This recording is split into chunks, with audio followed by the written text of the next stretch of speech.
From the heart of the jungle comes a savage cry of victory. This is Tarzan, Lord of the Jungle.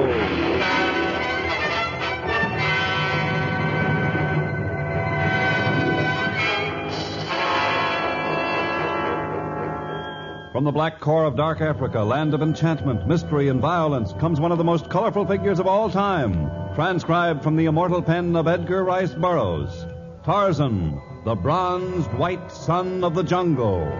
And now, in the very words of Mr. Burroughs, the story of Trophy Room.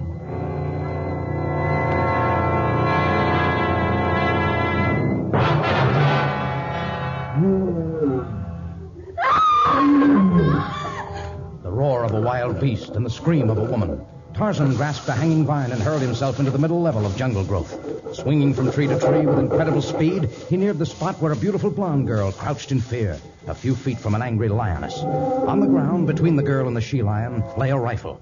Now the girl gathered courage and reached out for the weapon, but the lioness, seeming to sense her intentions, struck out with cruel talons, breaking the girl's slender arm. The scent of blood was strong now, and the lioness leaped forward. But a metal-tipped arrow, seeming to come from nowhere, caught the lioness in midair and plunged deep into its savage heart.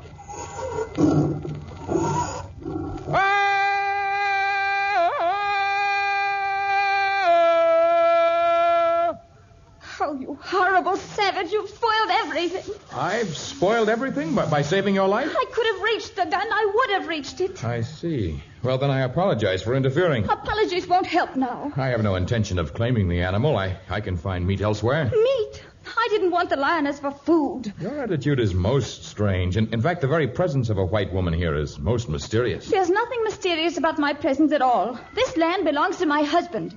We have a large house less than a mile from here. In the middle of the jungle? Yes, in the middle of the jungle. But why should you question me? You're a trespasser on this land. It's up to you to explain what you're doing here. This section of the jungle is one of the few I have not explored up until now. I like to explore.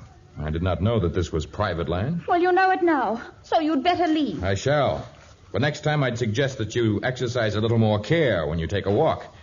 It isn't safe for a woman to wander aimlessly in the jungle. I wasn't wandering aimlessly. I saw the lioness prowling out here. I can see a great distance from my bedroom window. You came here deliberately to stalk a lioness?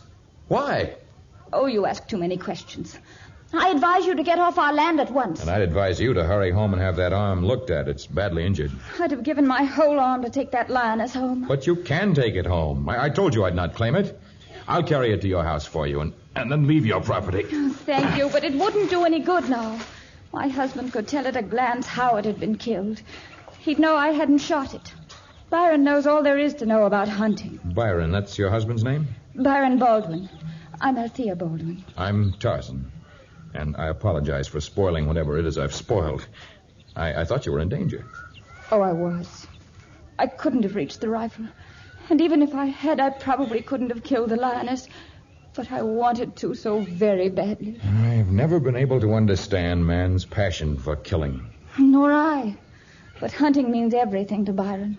That's why he had our house built in the jungle. Hunting's all he cares about. I thought if I could come out here alone, if I could kill that lioness without help, I could make him respect me again. I guess a woman will do anything to recapture her husband's love. Recapture? Ah, that explains a great deal. You imagine your husband no longer loves you, huh? It isn't imagination. But you're very beautiful. You have courage, too. Surely you must be mistaken about your husband's love. I'm not mistaken. If you don't believe me, come back to the house with me. I'll show you a man who lives only so he can hunt. A man whose only love is the love of killing.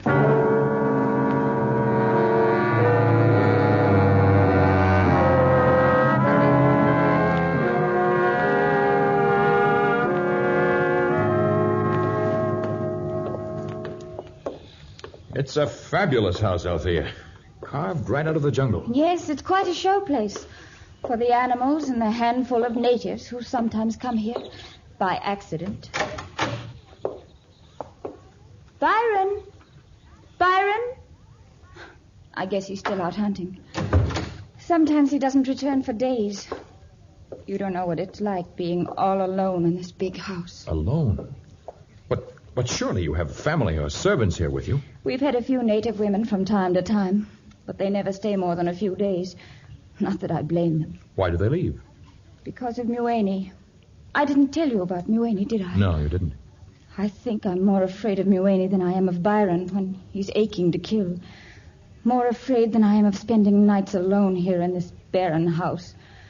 More than the fear that I'll go mad unless I can leave here. Who or what is Mueni?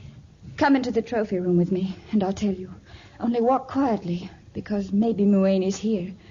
Maybe Mueni didn't go with Byron today.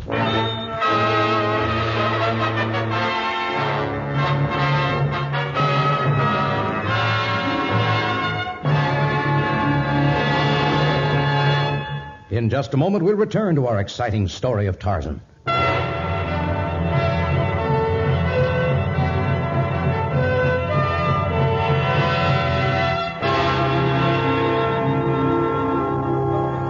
Althea led Tarzan down a long, narrow hall until finally they stood before a heavily paneled door of polished oak. This was the trophy room. Althea swallowed hard and then swung the door open, admitting a narrow shaft of light that illuminated a few mounted heads of animals and reptiles hanging on the walls. Beneath them were large gun cases made of glass and containing every conceivable instrument of death. Aside from the narrow shaft of light, the room was in total darkness. Tarzan crossed to open the somber black drapes, but as he did so, a figure moved in the shadows, and a huge Negro, the largest man Tarzan had ever seen, came at him, his dark face contorted with rage. No, Mueni, no, put that poker down. You'll kill Tarzan. Drop that poker or I'll break your arm. All right, if you won't drop it, There. And now I've got my hand on my knife. No, Tarzan, don't harm Mueni. He didn't know what he was doing. He's like a child. I'll find out what sort of a child he is. Tell me why you attacked me, or I'll plunge this knife into your heart. Tell me! Please, Tarzan, let him go. He can't tell you what was in his mind. He has no powers of speech. You what? Oh. All right, I'll let him go. For now. There you are, Mueni. But I warn you. Thank you, Tarzan. If anything had happened to him, Byron would never have forgiven me. Mueni, go to your room. I'll call you when the master comes. I said go to your room. Well, if that's the reception Mueni accords every newcomer here, I don't wonder that you're alone. I don't think he's actually vicious. He just has some sort of strange idea that he must protect everything that belongs to Byron. And, of course, he thinks of me as one of Byron's possessions. I guess I am. Has he never spoken? I don't think so. Although, of course, we're not sure. You see, Byron bought him at a slave auction when he was full grown. Despite his size and his strength, he was quite a bargain, being mute. Is he deaf as well? Oh, no. He has superhuman hearing. The way Dr. Sloan explained it, he's extremely sensitive to vibrations. I suppose that's why he can sense the coming of an animal from an incredible distance, even against the wind. A valuable asset for a hunting companion. Is that why Byron keeps him? Of course. Dr. Sloan examined Mueni and said that with his sensitivity to vibrations, he could be taught to speak. Byron was furious. He hadn't given Dr. Sloan permission to examine Mueni, and he had no intention of having his perfect servant changed. Who was Dr. Sloan? Oh, I didn't tell you about him, did I? No, you didn't. He was a well-known hunter as well as being a famous doctor. Byron invited him here, and he was our guest for several months. I suppose he would have remained longer had it not been for his interference in the case of Mueni. That's incredible.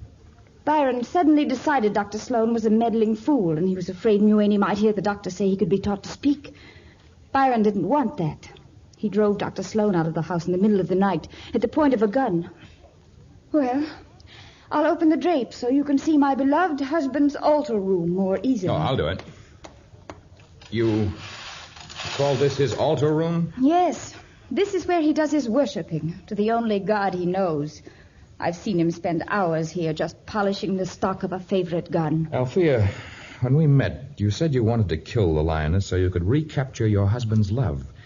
And yet you speak of him with hatred in your voice. Do I? Why did you marry him? Oh, he was quite a catch. Tall, handsome, wealthy, a well-known sportsman with a romantic hunting lodge in Africa. Any girl would have jumped at the chance. Yes, I can understand that, but now that you know what he is, why don't you leave him? I tried that twice.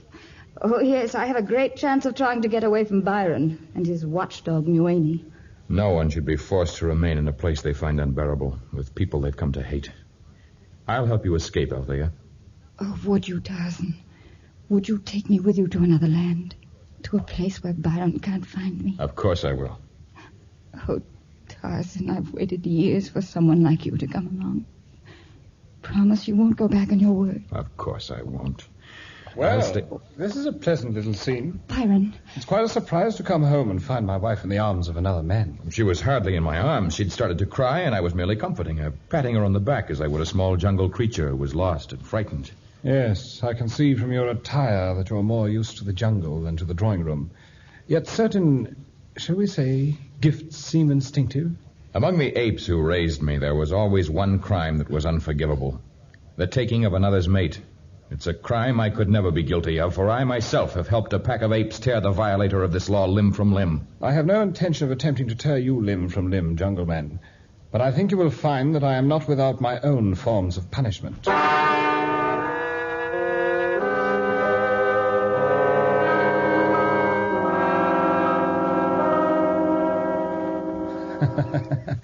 If I'd known you were Tarzan, I never would have talked to you like that. Tarzan? Why should my identity make any difference? We'll get to that. But right now you've got to promise to stay for dinner.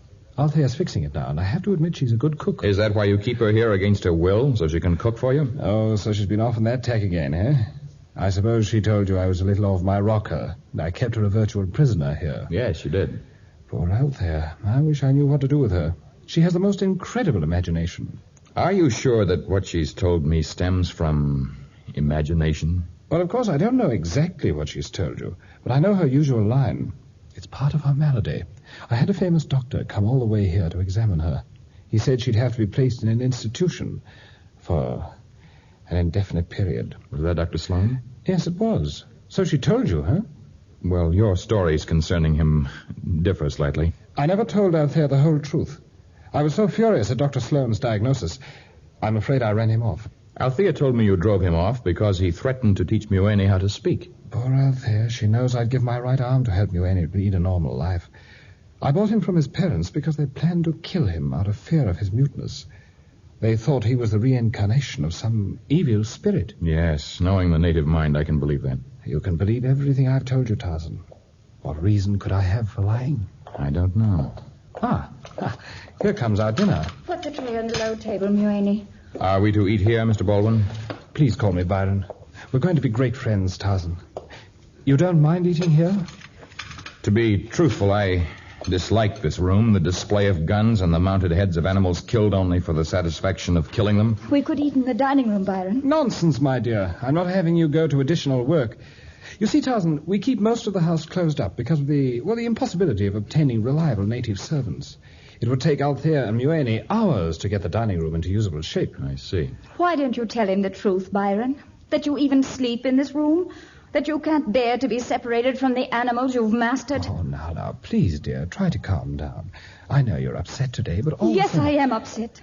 I'm upset because now I can see from Tarzan's expression you've convinced him I'm crazy. Please, Althea. It'll be the same as it's always been. He'll go away convinced I'm insane and you're normal. Well, I won't let you fool anyone else. I will... Althea. No, you ain't back. I'm holding her wrists. Althea wasn't going to hurt me. She's just a little overwrought. Tell Muene you weren't going to hurt me, Althea. No, Muene. I wasn't going to hurt the precious Byron. See, Tarzan? Yes, I'm afraid I do. He has convinced you, Tarzan. You didn't raise a finger to help me. You think I'm mad now. The way you flew at him, it wasn't the act of a sane person. I've seen such fury in the jungle, but only from animals who had... Shall we eat, Tarzan? Althea will get over it in a few minutes. She'll sulk over in that corner for a little while, and then she'll join us. Muene, better take the coffee back to the kitchen and heat it again.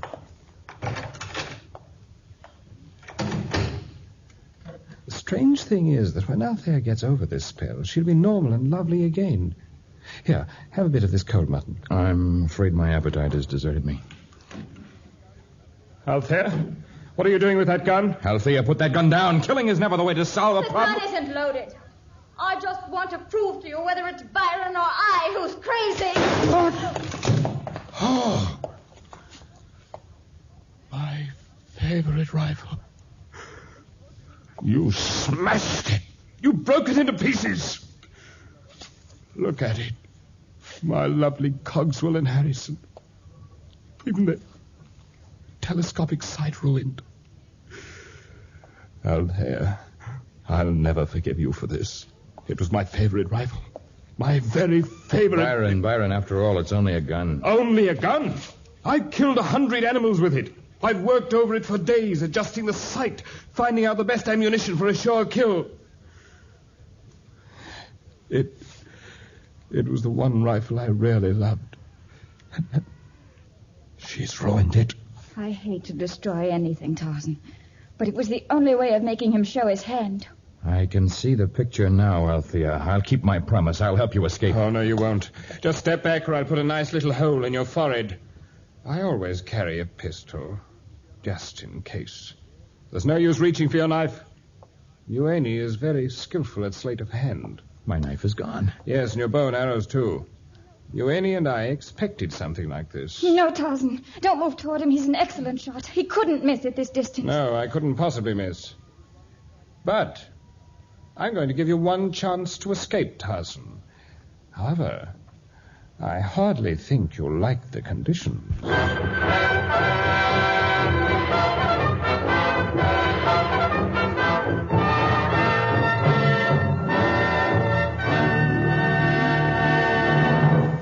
In just a moment, the exciting conclusion of Trophy Room.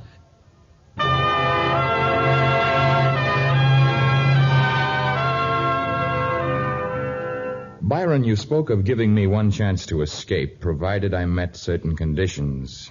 What are the conditions? I read a story once about another man who had tired of the endless game of pitting his intelligence against that of dumb animals. He contrived a game wherein he would hunt man. Byron. Yes, I've begun to find that even the most formidable of four-legged animals is no match for my hunting skill.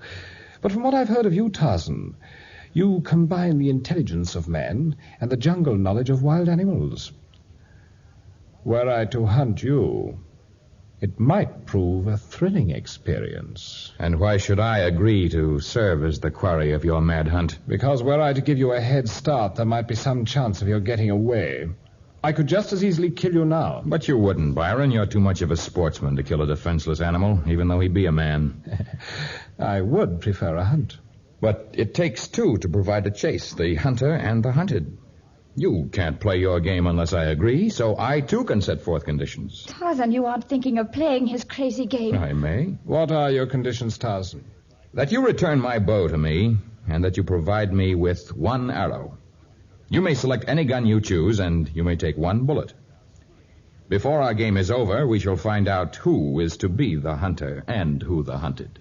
Why should I agree to such ridiculous terms? Because were you to merely set me free, were you to give me the head start you mention, I could take to the upper level of jungle growth and be miles from here, almost before you left the house. Why don't you take Byron up on it if you can escape? Why do you stand there? But if you agree to play the game my way, Byron, I will remain within a certain area. I promise that I shall not travel further than you can follow between now and dawn.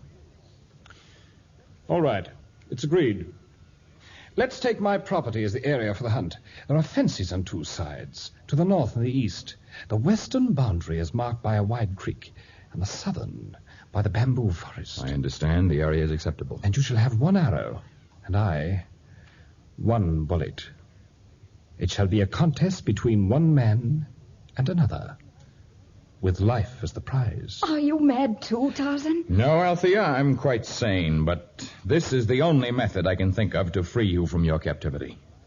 Your only chance of a future rests in my ability to kill Byron before he kills me. Tarzan knew well the odds of this strange game, the advantage that a man with a gun had over one with a bow and a wooden arrow.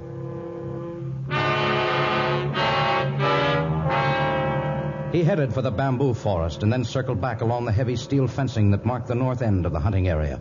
He walked softly, but if his adversary were near, he too knew the lore of the forest.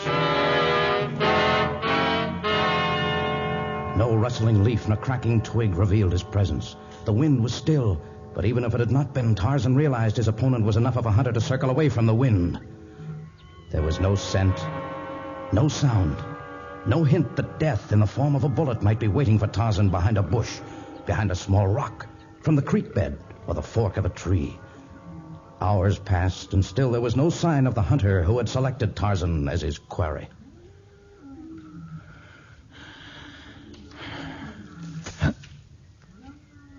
Byron.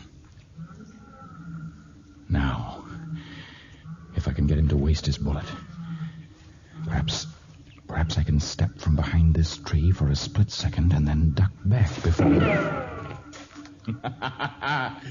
Well, Mr. Byron Baldwin, you're not quite as accurate a shot as you gave yourself credit for. Perhaps the excitement of this hunt...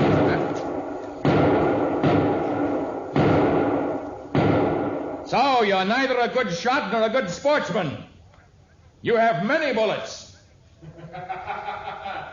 I am a more resourceful opponent than you have ever met before, Tarzan. Yes, excitement spoiled my aim, but it will not do so next time. Or if it should, I will shoot again, and again after that, if necessary. I have but the one arrow, but my hand will not tremble. And now there was little doubt of who was the hunter and who the hunted. Tarzan used every trick at his command, but Byron kept on his trail, firing each time Tarzan exposed himself for a split second, never permitting Tarzan to draw close enough to use his bow. Now the jungle was quiet again. Tarzan had evaded his pursuer for a moment. He breathed more easily. And then, rounding the turn of the creek, he saw Mueni waiting for him in the shadow of a great tree, a gun in his hand. But Tarzan saw one thing more, a deadly python hanging from the tree, about to wind its life-crushing coils about the mute. Tarzan raised his bow, fitted his lone arrow carefully to the string. He let the arrow fly, and the python dropped to the ground at Mueni's feet, the slender missile through its brain.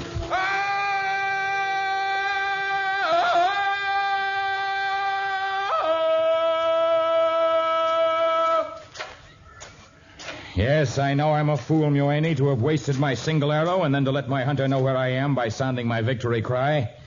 But perhaps life isn't the most precious thing in the world anyway. Maybe self-respect is. Well, Mueni, we've cornered our quarry, haven't we? And his arrow is spent. Go ahead, Byron. Shoot me. You've won the game. Oh, it's too easy this way. At point-blank range. Start running. I want to hear you beg for your life. Go ahead. Run and plead. You have never yet heard an animal of the jungle plead for mercy. Go ahead, Byron. Prove once more that you're a great hunter, a noble sportsman. You sound brave. But you'll crack yet. You'll crack now. As I raise my rifle to my shoulder, as I squint my eye, take my sight carefully, begin the pressure of the trigger, and... Mueni! Mueni! You shot me. You...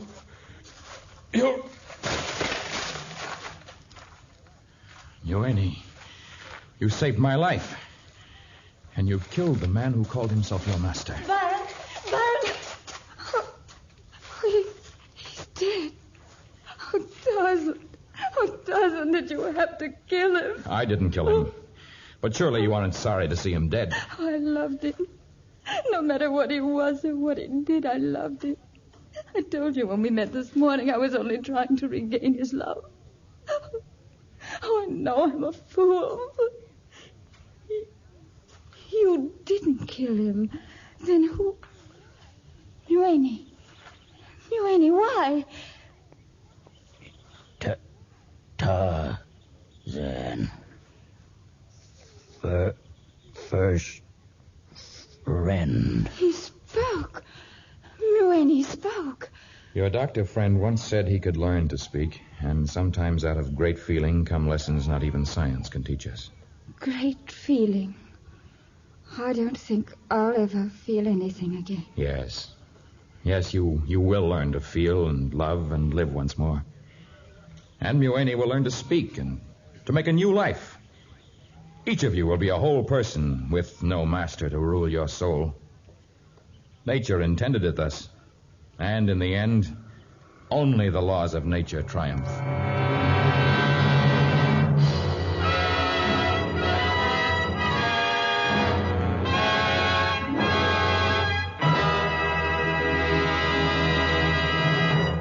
We'll be back in just a moment to tell you about our next story of Tarzan.